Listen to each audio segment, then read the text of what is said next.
Assalamu alaikum. I am here right now in a TESOL.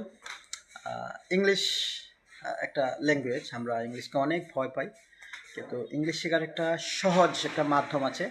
সে মাধ্যমটা হচ্ছে আপনি যখন ইংলিশে কনভারসেশন করবেন কারোর সাথে, মানে আপনি কিছুই পারেন না, জাস্ট আপনি বলবেন হ্যালো, হাউ আর ইউ। তারপর আমরা একটা ফ্রেন্ড অ্যান্সার করবে, yes my friend, I am well, I am great and you. তখন শুরু করলাম যে are you okay, what's going on today. এভাবে আপনি প্রশ্ন করবেন, তাকে বলবেন যে হাউ ওল্ড আর ইউ, যদিও পরিচিত হয় যে হোয়ার ফ্রম, আপনি কোথা থেকে এসেছেন।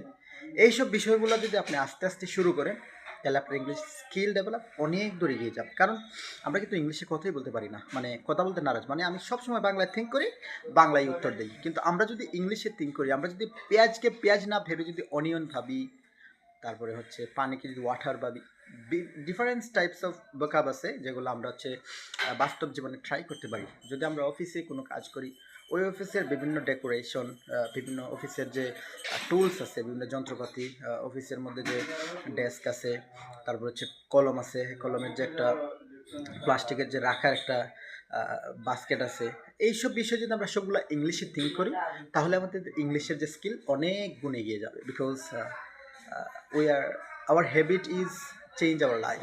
আমাদের প্রতিনিয়ত আমাদের যে অভ্যাস, এই অভ্যাস আমাদের প্রতিদিনের জীবনকে একটা একটা নির্দিষ্ট পথে ধাবিত করে দেন। আমরা এই দিকে আমরা ধাবিত হই, আমরা অভ্যস্ত হই।